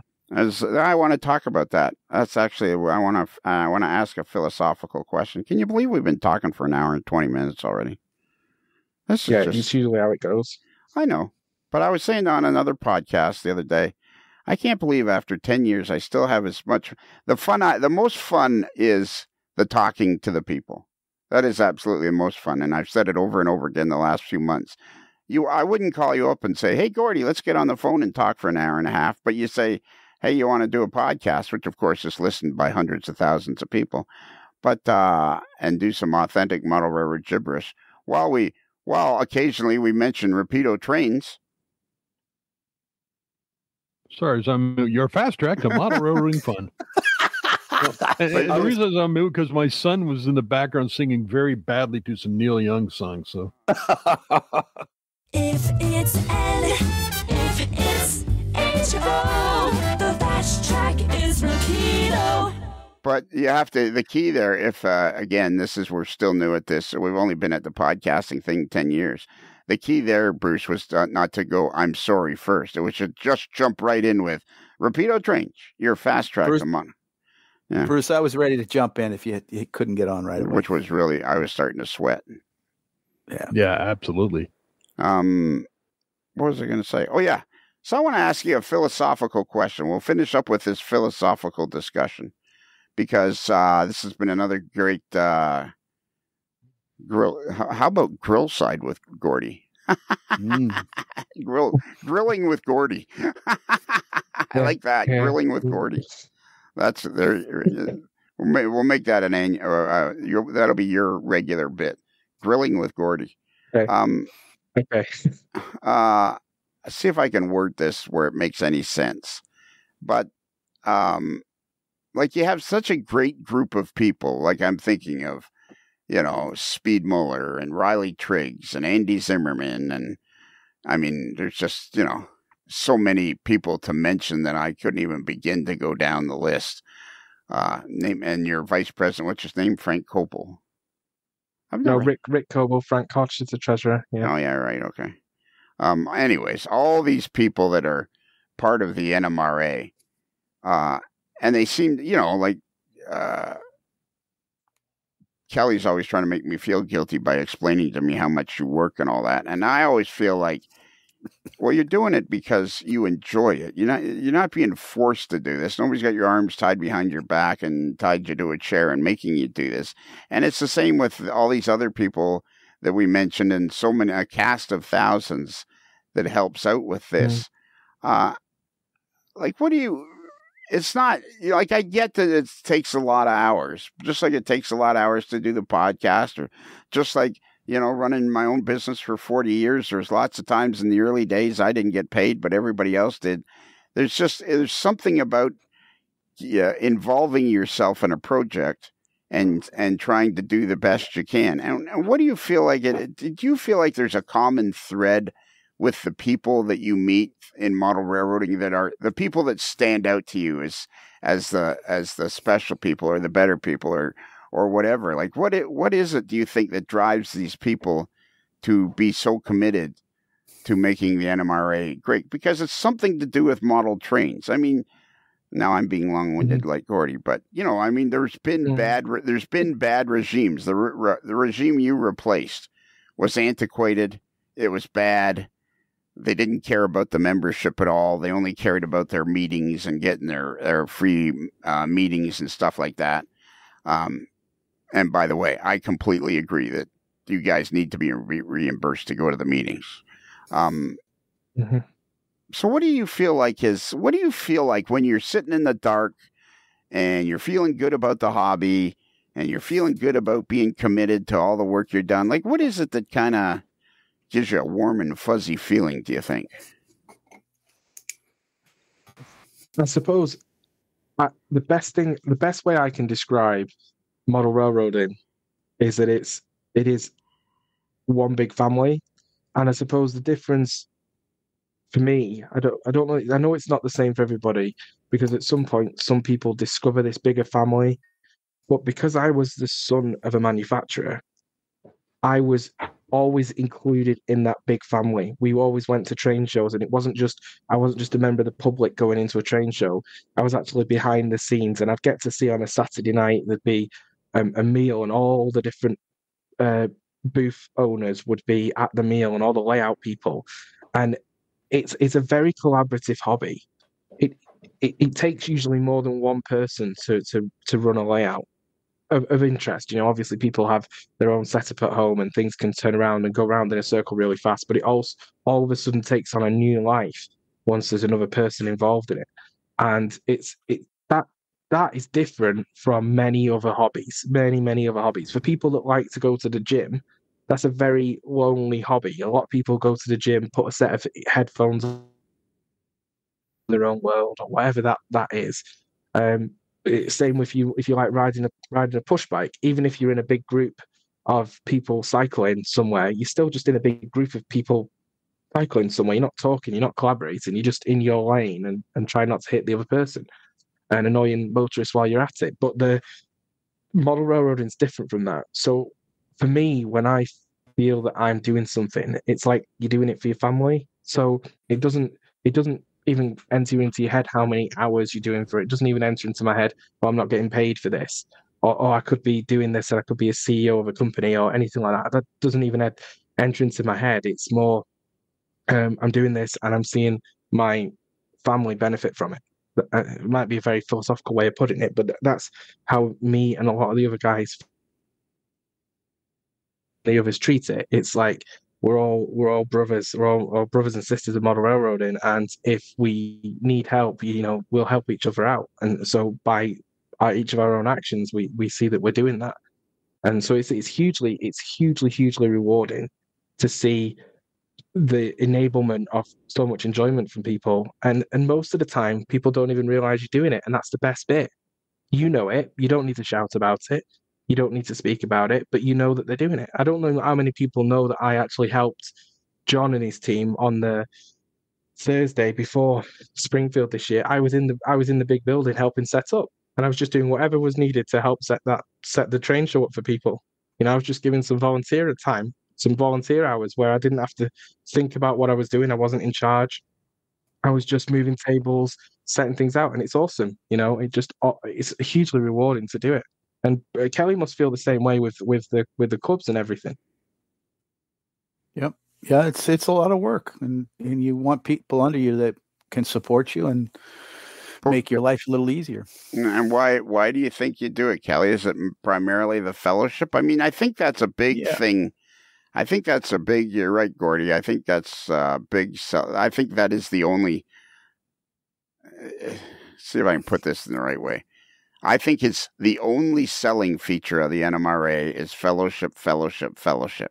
However, one of the reasons that's the best selling feature of the NMRA is because of the Speed Mullers and the Andy Zimmermans and the Riley Triggs and all the other folks that are involved in this thing, making it work, and the John Dorings and all the folks behind the scenes that make it work. That's why fellowship, fellowship, fellowship becomes such a key selling feature, because at every, with the NMRA, the more deeply you get involved in the hobby of model railroading, and the more deeply you get involved with the NMRA, around every corner is something else interesting. It's another new person. It's another thing to talk about. It's another meal to go to with a bunch of people. It's the fellowship and the camaraderie. And you've really started down a path of inclusion. And I think maybe what I'm trying to say, and I kind of had this thought over the last few months, I don't know why in particular, but lately, for some reason or other, I've been really embracing the AML Nation and the AML family. It's made me feel warm and fuzzy, except for maybe Brad Williamson. But but it's like that's what this. It's even like today's discussion. What a great discussion! An hour and 30 minutes we've been sitting here talking, and I mean, I can't wait to get off the air and ask you more about what's going on health wise, so that I know, where you're at and all that, and I want to stay abreast of that. But it's like you just can't replace this, and I think that's the number one selling feature of the NMRA is that fellowship. And John Doring talked about it. Once you get in the castle, you went, oh, I didn't know it was all this. Yeah, absolutely. And you can join a Facebook group, but you don't get that same sense because you don't get that amount of face-to-face time. You can make friends online, you can join a Facebook group, whatever, but you go to a convention, you go to a region convention in another part of the country where you've never been before, and you're just treated like family.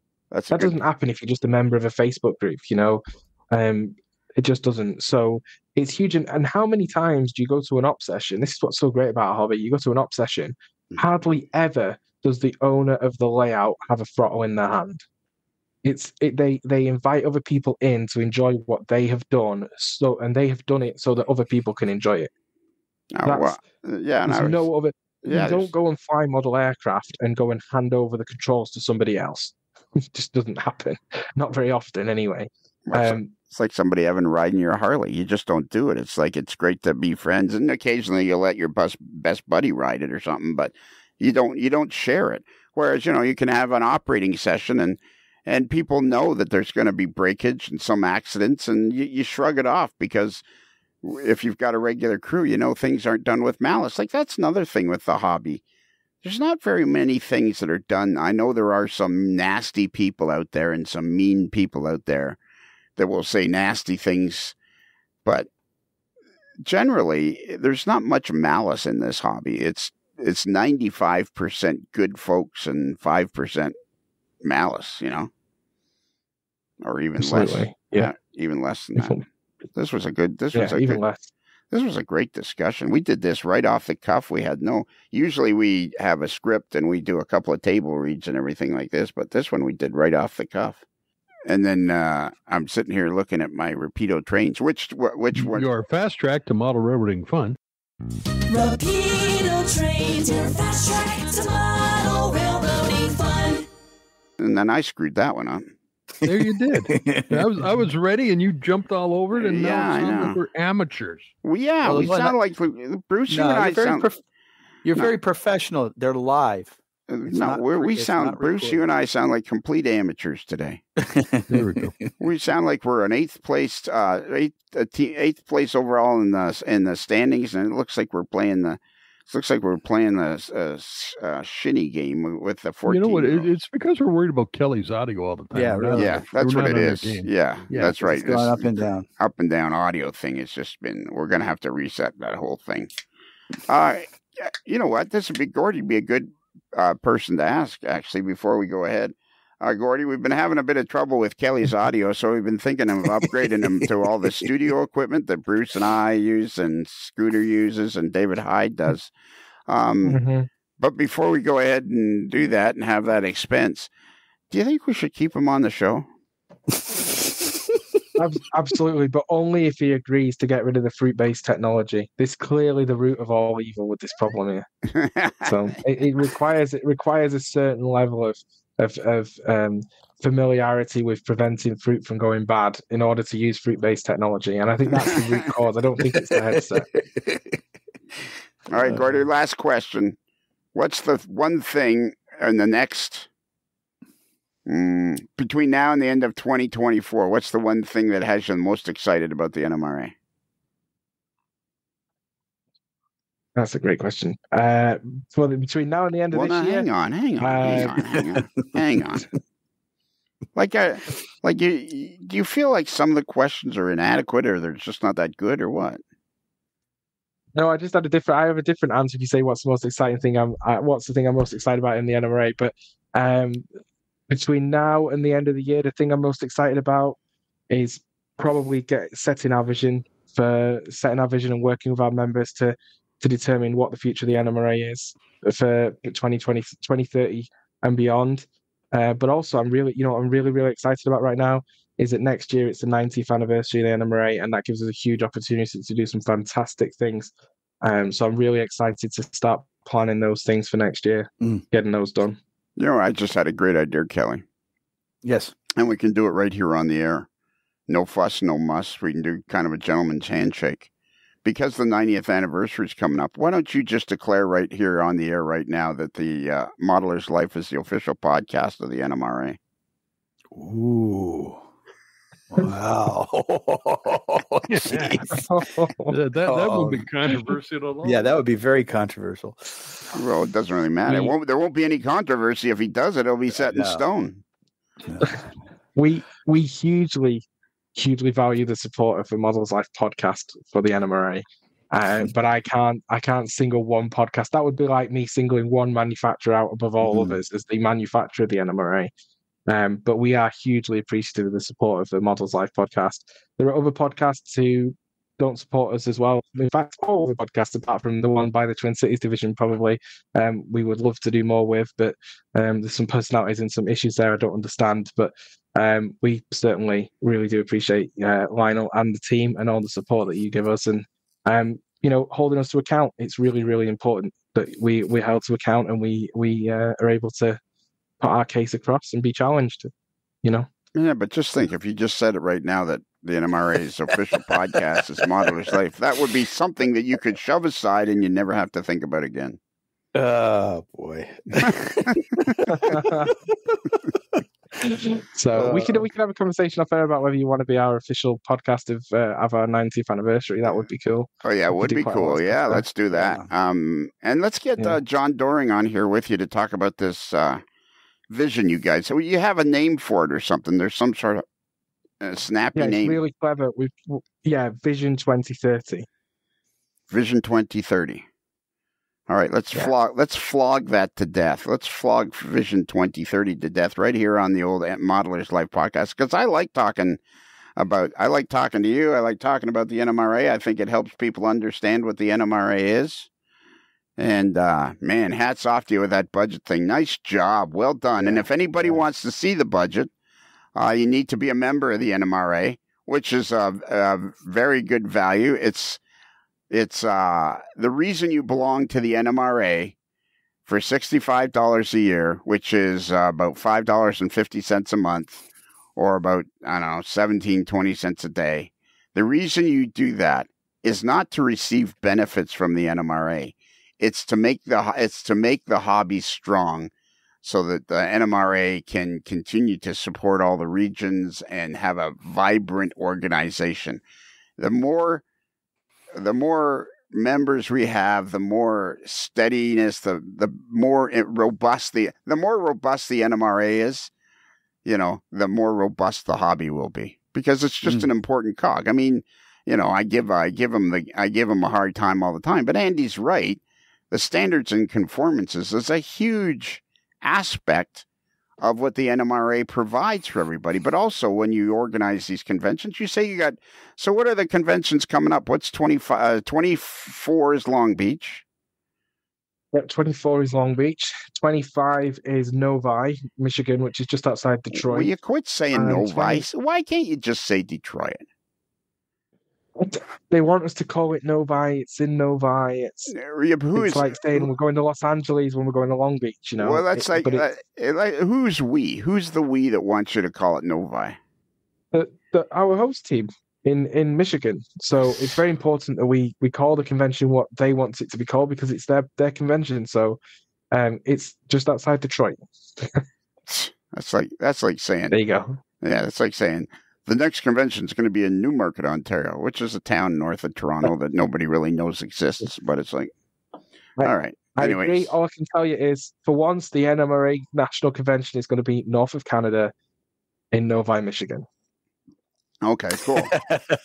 and the metropolitan Detroit area is very huge. So Novi is one of these towns that got swallowed up by the metropolitan Toronto. Well, Novi it got its name because it was the 6th station outside of Detroit. Oh, and 6 is Novi is number 6 in what, French or something? Yeah, in Roman numerals. N number. Yeah, Roman numeral 6. I know that. I knew that. All right, where is it? Where's it going? Okay, so 25 is Novi. 26 is going to be Chattanooga, Tennessee, and also going to be the 10th anniversary of ScaleTrains.com. So we'll be in Chattanooga. It'll be awesome. And 26. In 26. And the biggest difference from next year onwards is that rather than having one huge hotel downtown, we are partnering with a range of hotels, which enables us to move to smaller cities. And so the cost of those hotels is significantly less. I think it's actually costing over $200 a night in Long Beach, but that's just the cost of that area. But in Novi and in Chattanooga, there are options that are below $80 a night. So it's helping people be able to afford to come to our convention, our national convention. We're also shortening it, so the convention will not be Sunday to Sunday. It'll be shortened to, I think it's Tuesday to Sunday in 25, and it's probably Monday to Sunday in it's Tuesday to Sunday, and then in 25, and Monday to Sunday in 26, and we'll see where we go in 27. But I think it's going to be in on the Pacific coast, and we'll have to move west again. Okay. So, all the way out to Medford. Oh, good. Yeah, Medford. They have they have a runway where you can land three of those. Where you can land 3 of those big Russian airplanes side by side. The Antonovs, the Ukrainian ones, maybe. We'll be going. We can't announce where we're going until we've done a deal, but we're looking at West Coast in 2027, In 2028, it'll be on the East Coast. In 29, it's going to be in the Midwest. In 2030, it's going to be probably out west again. So that's kind of how we're rolling backwards and forwards. So got some really interesting cities, smaller cities, really, really interesting venues and teams that we're working with. So I think it's going to be fantastic. And it's great because when I became the president, I had no conventions beyond the immediate year that we were in. So it was very difficult. It's taken up a significant amount of my time in the last 2 years to change the model and bring these people on board. So maybe you're so busy because no, never mind.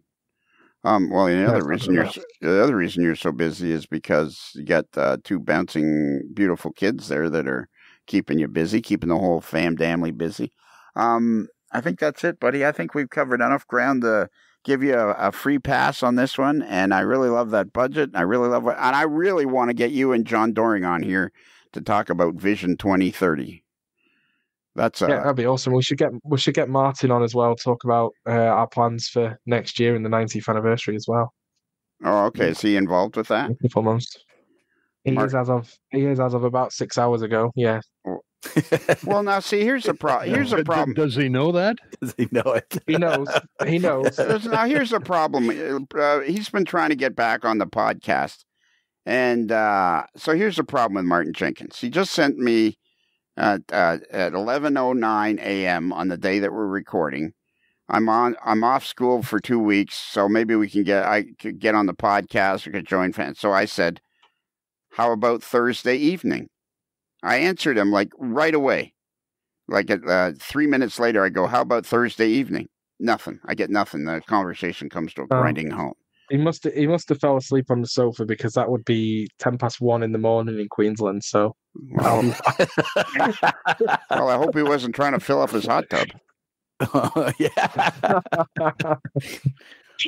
Yeah, probably. All right. Rapido Trains. Your fast track to model railroading fun.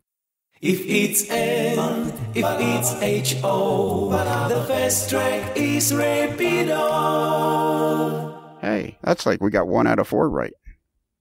The first one wasn't bad, but the next 2 were horrible. Right. The second one I was done. The third one you jumped all over. Yeah, we were 50%. That's a good average if you're into baseball. Yeah. So this is on the free channel. So Kelly, can you give out our email address? Yes, our email address is modelerslife@gmail.com. That's modeler with 1 L like healthcare, not 2 L's like hello grouper. Ooh.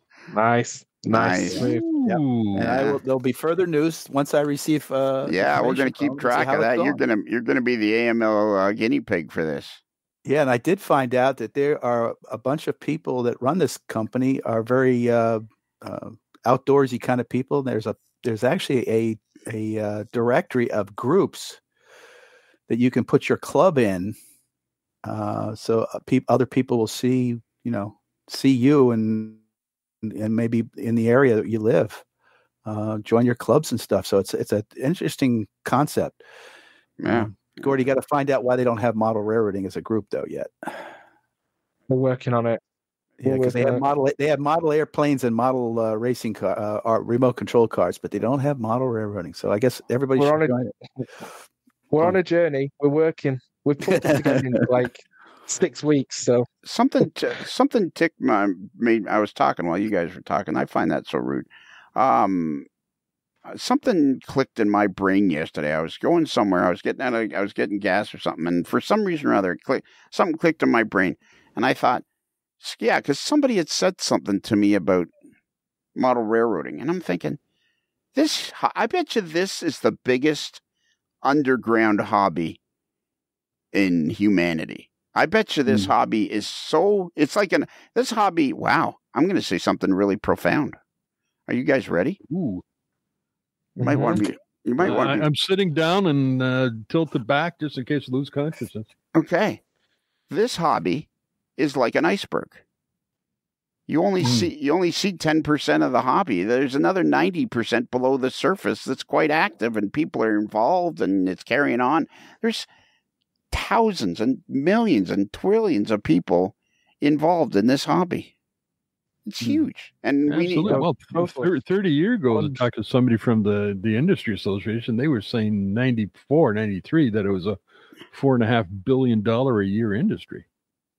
I find that hard to believe, but could be. That's a bit high. It was in 2017. It was worth to the U.S. economy alone. It was $565 million a year in value. It's probably more than that now, obviously, with inflation and the number of new manufacturers. But the hobby is exploding. Look at how many new manufacturers there are. Yeah.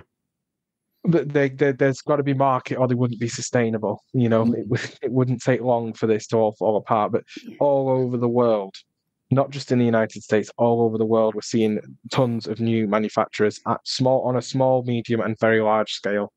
So, yeah, there's definitely. And there's not many of these manufacturers going bump, so we're definitely seeing a huge growth. There's jobs, there's younger people coming into the hobby to work for these manufacturers. It's a great future. So yeah, it's really good. You know what I think. This is my own personal opinion, and maybe you've never heard me say this before, but me personally, I think this hobby is going to explode, and we're all going to be covered with model railroad goo. I think some of us already are. I mean, we could go into a whole other podcast on just this topic. Just like, exactly. What are the crazy things that you're doing in the hobby now, post-pandemic? Like, let's get Dave. Dave Aveley's there. I've got I'm live streaming my op sessions. Yeah. I'm 3D printing Fremo modules and flying them around the world. Yesterday, I posted 3D printed parts to strengthen the modules that I've got that are mine, that are doing the tour up and down the west coast of the United States at the minute, attending various train shows, and I 3D printed and posted some spare parts out. So I actually have modules on display at train shows halfway around the world that I'm not even there. Yeah. I mean, yeah, the hobby's crazy. And who are they with? Who are the modules with? So they're with one module's with Lee Corkins, and one module is with Ed McNamara, and it's the Inland Fremo N group. So they've been at the show in Spokane. They've been in Tacoma. They're all over the place. Every single train show this year on the West Coast that group attends, my modules have been in the setup. I think they're in Wendover, Nevada soon at the old air base there as well. So yeah, it's amazing. And I've got a box flight case sitting there at home with my module of the Auto Rack Yard in Council Bluffs, Iowa, that will be going off to be doing a tour next year, no doubt. So, it's amazing. I'm just looking at this budget again, and I just had a great idea. This is a great idea. Why are you laughing, Kelly? I'm just preempted. Go on. There's enough profit, and it's a really well run budget and everything. I see a line item. There's no reason why we couldn't say take 10% of the budget every year for the next 20 years to use as a reimbursement for those that were involved in the 1986 NMRA train show that was held in Boston and was a complete bust in the parking lot, and people need to be reimbursed for this. Yeah, well, let's just get through 2024 before we start thinking about that. And if you missed our email address, if you go on our website and click on the picture of the moderately agitated mailboy in a particularly agitated state, all you do is click on that picture, and your email address automatically is filled in, and then all you got to do is fill in the text of your message and leave your Visa number and the 3-digit number on the back, and boom, we'll read your email out there on the air. Every email gets read. Yep. Pros and cons. Point. We read them all. Now, we've learned from Jessica Paulson that we may not read the whole thing because her emails are a little long sometimes. It was on the stature of War and Peace. Yeah, exactly. It was coming. Yeah, but it was interesting. Yeah, indeed. Gordy, have you ever wanted a T-shirt with a hot dog on it? Oh no, never mind that, because we decided this is going to be an episode. Oh yeah, we can still ask him that question though. Yeah, and you can still tell him about Patreon. Yeah, that's true. Yep. Gordy, have you ever wanted a T-shirt with a hot dog on it?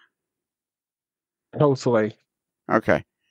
Absolutely, it's my dream. You know what would be really cool is when you go in to have your operation. Hey, that's an idea. When you go in to only take AML T-shirts with you to the hospital. Yeah. And only wear. Yeah. I have two AML T-shirts. Right. One I've worn that much; it's completely faded, and the second one is one of the original, the very first, the grey ones that you gave me back in 2017. Wow. And it's like I have to only wear it on special occasions because I don't want it to fade, because I wash it too much. So I haven't actually got any of them with me. So unfortunately, I haven't got any AML shirts with me to actually wear. But I need to. Lionel, it would be really cool if he had a sticker that he could put on the gown as they're getting ready to operate. Yeah, that'd be cool. But we'll get him some more T-shirts and some stickers and definitely. stuff. All right, that's it. So if you want a T-shirt with a hot dog on it, you go to Midwest Model Railroad, and their URL is midwestmodelrr.com, and you scroll across the navigation bar to other, and hit the drop-down menu, and you'll see AML Shop, and you go in there, and boom.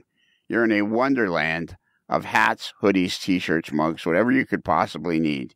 And in there, you'll find a T-shirt with a hot dog on it. And Gordy, did you like this podcast? Loved it. All right. Well, if you like Love this, everyone that you do. Yeah. If you like this, and you listen to them all and some of them twice. If you like this podcast and people like this podcast, but they don't belong to our Patreon channel, you can click on our Patreon link, and boom, for just a few cents a day, you end up with twice as much podcasting every week. And there's 2 tiers. There's a level where you just listen to the podcast. That's what you get, the private podcast. Or if you want to get a T-shirt that's only available to those that support us on Patreon, you just add a few more cents a day. And then you're also entered into the new game show that's sweeping the nation. Hey, dude, where's my shirt?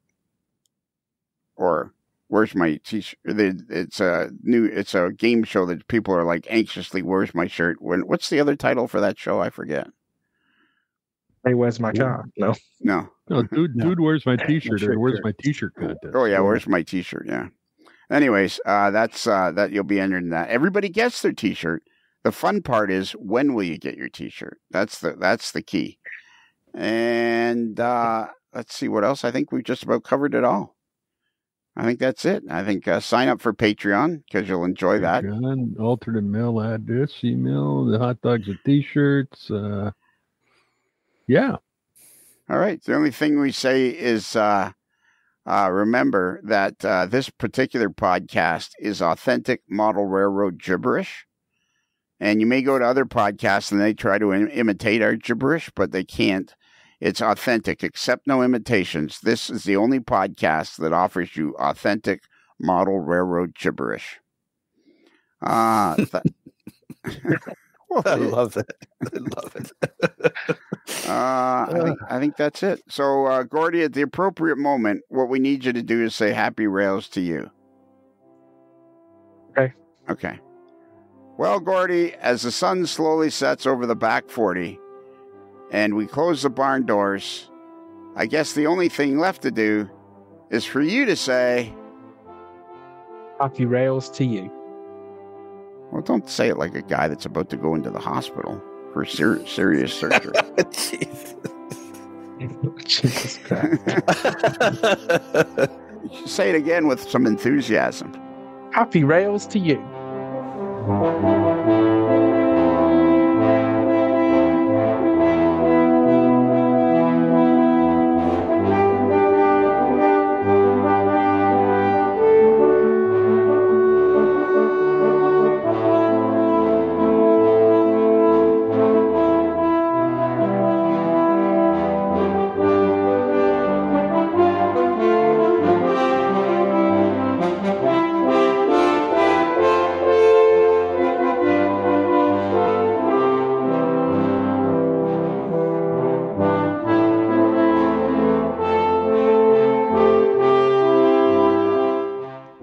Modeler's Life is sponsored by Because I Love Sushi. You could love any old sushi, but would it love you back? It's another Lincoln Homer.